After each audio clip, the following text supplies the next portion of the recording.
commission Charbonneau poursuit ses travaux avec ce que ça comporte davantage pour nous, le public. On est de plus en plus informé de la façon de procéder des entrepreneurs, des fonctionnaires, des politiciens. On a une idée de plus en plus précise, mais à quel prix? On a fait le débat à quelques reprises depuis que c'est commencé ici sur ce plateau. Est-ce que c'était une bonne idée de présenter ça à la télé, que ce soit public de A à Z? C'est pas tout le monde qui est d'accord avec ça. Entre autres, Frédéric Bérard, qui vient souvent sur le plateau pour dire ça n'a pas de bon sens. Il y a des gens qui, par association, ont l'air coupables, ont l'air pourris juste parce qu'ils étaient à une place alors qu'ils n'auraient pas dû y être. C'est arrivé à un député du Parti québécois, André Villeneuve, député de Berthier, qui était propriétaire d'une PME dans le domaine de la construction. Puis ça, lui, ça va bien, il se présente, il est élu député de Berthier, la commission siège, et à la commission, à un moment donné, on nous annonce une série d'entreprises qui sont liées à la mafia parce que on a vu, devant le café Cosenza, qui n'a plus besoin de présentation, on en a tellement parlé de ce café lié à la mafia, on a vu un des véhicules de la compagnie stationné devant le café. Et là, on décline toutes les compagnies, puis il y a la compagnie d'André Villeneuve, qui, si il a son véhicule devant le Cosenza, est nécessairement lié à la mafia. Voyons, c'est de même que tout le monde raisonne. Voici comment l'enquêteur Éric Vecchio, le 27 septembre dernier, exprimait les choses. Paysagiste PL, paysagiste Ramco, plancher Mirage André Villeneuve, plomberie d'Eritech, plomberie et chauffage Riviera. Avec moi, André Villeneuve, député de Berthier, qui se remet difficilement de cette expérience-là. Bonsoir. Comment vous avez réagi quand vous avez entendu cette nomenclature? Vous êtes dans le domaine de la construction, votre nom sort, puis on dit « Hey, le pourri avec la mafia ». Ben moi, je vais vous dire, je l'ai appris, ça a été dévoilé à 10h30 le 27 septembre. Moi, je l'ai appris, il était à peu près midi au Palais des Congrès. C'est une collègue à vous là, qui m'a demandé une entrevue. J'ai accepté de donner une entrevue, évidemment. On me demande une entrevue, alors oui. Et c'est elle qui me l'apprend. Et je peux vous dire que les deux jambes m'ont complètement cassé. Là. Et je lui ai dit, mais qu'est-ce que c'est quoi cette histoire-là? Et j'en venais tout simplement pas. Et évidemment, j'ai fait ni un ni deux. Moi, j'ai avisé les gens aux communications à mon parti. Et je suis descendu chez moi là, immédiatement pour aller voir ma famille, parce que c'est à eux, évidemment, qu'on pense là, quand une chose comme ça arrive. Et évidemment, la question que je me posais, c'est, mais est-ce que je peux savoir quand c'est arrivé, si jamais un de mes véhicules a été vu là? C'est arrivé quand? Et je n'étais jamais allé voir le café Cosenza en question. Et c'est la première chose que j'ai faite, donc me rendre sur place pour aller voir où se trouvait ce fameux café-là. C'est quelle compagnie, dans quel secteur? Moi, j'étais dans la finition de plancher de béton résidentiel. OK. Et vous aviez un certain nombre de véhicules? J'avais 4 véhicules. 4 véhicules avec combien d'employés? 4 employés. OK. Donc, vous vous dites, ça sort peut-être qu'à mon insu, un des employés qui a pris un des véhicules qui est allé là ou qui est lié à la mafia? Ben oui, c'est possible. D'ailleurs, moi, j'abondais dans ce sens-là. Je me suis dit, c'est possible qu'un des employés soit allé sur place parce qu'on a su, au cours des heures qui ont suivi l'annonce des médias que c'était pas dans le stationnement du Cosenza, mais que c'était dans un stationnement public, dans un petit centre d'achat. C'est plus pareil. Là. Au début, là, c'était dans le stationnement du café Cosenza. Ouais, c'était carrément ça. Dans le Et coin. là, la nouvelle, c'est comme raffinée, si on peut dire ça comme ça.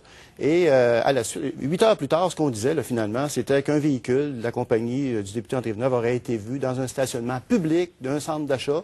Et il y a 30 commerces dans le centre d'achat en question, notamment des bureaux, des métiers de la construction qui sont là. Alors, voyez-vous, au début, la nouvelle, c'était un véhicule d'André Villeneuve, de la compagnie André Villeneuve a été vue dans le stationnement du Cosenza. Alors que 8 heures plus tard, et là, on relativisait tout ça. Là, c'était plus pareil. Là. Mais connaissez-vous personnellement des gens à fait. Saint-Léonard, des gens de la... Pas du tout. qui sont dans ce domaine-là? Absolument pas. Absolument pas. Moi, j'étais plus dans ma région, alors au niveau du travail. OK, donc mais ça aurait vaut pu aucun arriver. rapport. Quelle est la réaction de vos proches à ce moment-là, ou dans le parti même? Tu sais, il y a du monde, on ne sait pas, on peut avoir des bonnes relations avec quelqu'un, puis peut-être qu'ils vendent de la drogue, on ne le sait pas. Alors, est-ce qu'il y en a qui ont commencé à vous regarder autrement? Moi, je vous dirais d'abord, quand on va en politique, on s'attend à ce que, tôt ou tard, pour toutes sortes de raisons, qu'il y ait une tempête ou qu'il y ait en tout cas, du vent très fort. Et ça, on est quand même prêt à accepter ça et à lutter contre ça si jamais il y a une tempête. Sauf que quand la tempête, comme celle que j'ai frappée, si je peux dire ça comme ça, frappe aussi votre femme, vos enfants, votre famille, frères, sœurs, belles-sœurs, beaux-frères et toutes vos connaissances, là, c'est plus la même chose. Parce que c'est ça qui est arrivé. Moi, j'ai pas un membre de ma famille qui n'est pas allé à l'épicerie ou au dépanneur se faire demander comme ça, ton frère ou ton beau-frère est dans la mafia. Voyez-vous le genre, là? Alors, c'est très dur. Pour la famille, c'était extrêmement difficile et vous devenez vulnérable d'une certaine façon, hein? Alors, je ne vous compte pas les appels anonymes chez moi, etc. Apparemment, il y a des gens qui vous appellent comme ça. Vous devenez une cible. Vous devenez une cible, vous devenez vulnérable, automatiquement. Et je l'avais prévu, ça. J'avais dit à mon épouse, j'ai dit, là, regarde bien, ça va sortir, mais que ça sorte, là, c'est clair, quoi, je vais devenir une cible. Et c'est ce qui est arrivé. Alors, c'est pas Jojo, c'est pas très intéressant, je vous dirais. Plutôt même très déplaisant, au point où vous dites, finalement, je devrais peut-être rester chez nous pour faire d'autres choses. Mais est-ce que ça vous est passé entre les deux oreilles, cette idée-là, de dire, bon, ben, coudonc, la politique... Absolument, ouais? absolument. Je pense que tout nous passe par la tête à ce moment-là, quand ça arrive. Au niveau politique, je vous dirais que au niveau des collègues à l'Assemblée nationale, écoutez, c'est arrivé à un moment où on ne siégeait pas. Alors déjà là, c'était quelque chose de bien, je pense. Mais les collègues ont été très respectueux. Autant au niveau de la première ministre, Mme Marois, qui m'a dit, regarde André, ça va se placer, hein, tu n'as pas d'affaires là-dedans, puis ça va se placer tôt ou tard. Alors oui, j'ai eu des appuis à ce niveau-là là, pour justement ne pas faire ce que je devais pas faire, en fait, m'en aller, dire je passe à autre chose. Et aujourd'hui, évidemment, je suis heureux d'être resté, parce que la Commission a fait une déclaration brève et laconique, comme on dit. Si vous voulez, on va écouter, justement, c'est Mme Sonia Lebel, qui est procureure en chef maintenant de la Commission, et qui nous annonce, contre toute attente, on apprend ça en regardant la télé, que c'est ce qu'on avait nommé comme entreprise. Bien, il y en a, on s'est trompé de numéro de plaque d'immatriculation. C'était juste avant une pause. Madame la Présidente, on voudrait vous dire quelque chose. C'est bien. Or, après enquête de la Commission, nous sommes en mesure maintenant d'affirmer que le nom de cette compagnie, Plancher Mirage André Villeneuve Incorporée, n'aurait pas dû faire l'objet d'une preuve devant la Commission, la plaque relevée par la GRC n'étant pas celle d'un véhicule de cette compagnie. Je dois vous expliquer que cette erreur découle d'une inversion simplement dans les numéros de plaques qui ont mené à l'identification de la compagnie en question. Donc, naturellement, je vais vous demander la permission de retirer de la preuve de la Commission ce nom, le nom de Plancher Mirage Incorporé, de même que toute référence à cette entreprise. Il y a eu 74 compagnies qui ont été identifiées comme telles et une situation également similaire est survenue dans un second cas. Nous avons fait les vérifications appropriées dès qu'on nous l'a signalé et il apparaît que la compagnie Construction LPG, également mentionnée dans cette liste, n'aurait pas dû faire l'objet de cette observation. Et là, encore là, on parle d'une malheureuse inversion dans les lettres du nom de la compagnie. Un beau petit sourire, en plus de ça. Le comble de l'amateurisme, je dirais même de la patente à gosse, là, ça a pris 4 mois. Ça a pris 4 mois. Pendant 4 mois, vous êtes un coupable, vous, là, parce que la faiblesse de la Commission, mais je le dis depuis le début, c'est que par association, les gens sont coupables. Tu es allé manger à quelque part, tu as été vu avec quelqu'un d'autre, tu es coupable.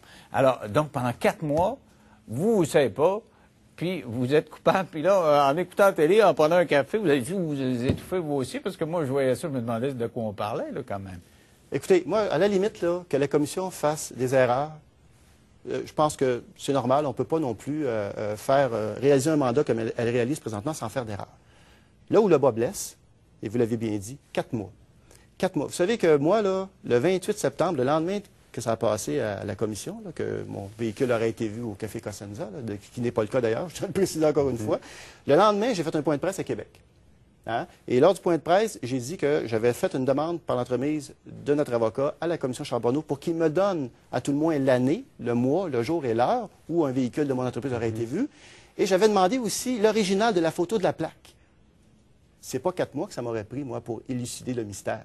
4 minutes. Ah, j'aurais sorti les fiches de l'année en question. J'aurais regardé, j'avais 4 véhicules. Alors, j'aurais regardé les 4 plaques d'immatriculation et j'aurais dit, ben, c'est parce que c'est pas moi. 4 mois, je vais vous dire une chose, on dit souvent qu'en politique, une semaine, c'est une éternité. Alors, imaginez 4 mois. Effectivement, c'est extrêmement... Donc, ils vous ont jamais communiqué ces informations, jamais. Le numéro de plaque ou quoi que ce soit? Jamais. Alors, la raison est assez simple, d'une certaine façon, c'est qu'ils ne l'avaient pas. Ils n'avaient pas l'information. Parce que, dans le fond, ce qu'ils ont fait, ils ont pris parole d'évangile, ce que l'opération Colisée leur a fourni comme information. Et ils l'ont dévoilé publiquement, la fameuse liste. Alors qu'ils auraient dû, avant de dévoiler cette liste-là, à mon humble avis, hein, à tout le moins, s'assurer de faire une contre-vérification des gens qui étaient sur la liste. Et assurément, pour faire la contre-vérification, ils auraient demandé l'information dont ils avaient besoin pour faire la contre-vérification à la GRC, ce qu'ils n'ont pas fait. Alors, ce faisant, on se retrouve après le 27, donc après, après qu'il m'ait faussement mis en preuve ou accusé, si on peut dire ça comme ça. Moi, je lève la main, puis je dis, hey, c'est parce que moi, j'aimerais ça vérifier ce que vous dites là. Parce que moi, je suis jamais allé là. Je suis allé voir, là, puis je suis jamais allé là. Et là, la réponse, c'est on attend que la GRC nous fournisse les éléments d'information. Imaginez. Alors, la GRC, il faut croire que... Donc, ils savaient juste à moitié. Là. Quand ils ont dévoilé ça, ils savaient, mais juste un peu. Pour contre-vérifier, parce qu'ils ne s'attendaient pas à ce que quelqu'un lève la main et dise parce que c'est pas moi. Ben oui. Je suis jamais allé là. Et là, quelqu'un lève la main. Et là, ils veulent vérifier, mais ils n'ont pas l'info. Il faut qu'ils demandent à la GRC. Si vous voulez, il faut faire une pause et on parlera des contre-coups, des conséquences. Et moi, je pense à vos employés. Parce que vous aussi, s'il y a des gens qui ont eu des doutes, est-ce que notre député est pourri? Vous avez dû avoir des doutes sur vos 4 employés. J'en ai-tu un pourri dans la gang? Dans 3 minutes, à tout de suite.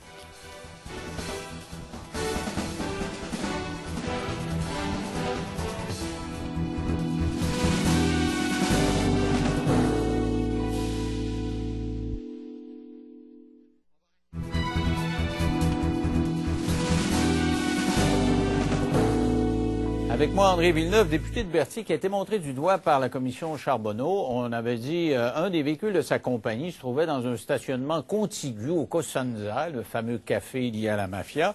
Et donc, pendant 4 mois, il y a des gens qui ont pensé que le député était un corrompu qui faisait affaire avec la mafia, compte tenu du climat, construction, mafia, corruption. C'est comme ça qu'on raisonne actuellement au Québec. Alors, donc, avant la pause, je me posais la question. Vous dites, c'est pas moi. Vous avez des employés. Vous êtes-vous posé question sur leur honnêteté à vos employés? Moi, je vais vous dire, puis je l'ai parlé tantôt, au fil, quand on a commencé à creuser la question, à savoir c'est où le Cosenza et qu'est-ce qu'il y a autour, à ce moment-là, moi, j'ai jamais eu de doute sur mes employés parce que c'est un mini-centre d'achat. Alors, ça se peut très bien qu'un employé ait arrêté là pour aller. Puis, en plus, il y avait les métiers de la construction qui avaient enseigne à cet endroit-là.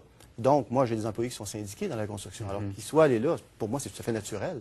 Alors, je n'ai jamais fait le lien avec mes employés. D'ailleurs, avec chacun de mes employés, on s'est rendu sur place. On est allé voir, parce qu'on voulait comprendre ce qui arrivait là. Moi, je voulais comprendre et mes anciens employés ont accepté avec plaisir de venir avec moi sur place. Et on a constaté qu'on n'était jamais allé là. Alors là, on cherchait vraiment à comprendre là, comment la commission avait pu en arriver finalement à dévoiler une telle information alors que ça s'avérait, on le suit, bon, évidemment, je suis jamais allé là et le numéro de plaque, inversion des chiffres. Non, ils sont trompés de chiffres, semble-t-il. Dites-moi, moi, j'ai pas entendu le mot « excuse ». Je ne sais pas si vous l'avez entendu à quelque part. Est-ce qu'ils se sont excusés de cette erreur d'inversion, là? Tantôt, je disais où le bas blesse, c'est que ça a pris 4 mois. Et là où le bas blesse encore plus, je vous dirais, c'est le fait que vous avez vu Mme Sonia, tantôt Lebel, procureure en chef de la commission, qui elle banalisait un peu ce qui était arrivé. Alors moi, j'invite la commissaire, la présidente de la commission, là, ainsi que M. Renaud Lachance, qui l'accompagne dans la commission, et les procureurs, là, à venir là, vivre, là, ne serait-ce qu'une journée de ce qu'on a vécu, là, puis je vous garantis que des erreurs comme ça, ils n'en feront plus jamais. Alors, c'est totalement inacceptable qu'on ait pris 4 mois à corriger une situation comme ça. Il y a quelque chose qui ne marche pas, et c'est inquiétant, je vous dirais. C'est inquiétant. Moi, ça m'inquiète profondément. J'ai fait des émissions là-dessus. Surtout qu'on les entend dire.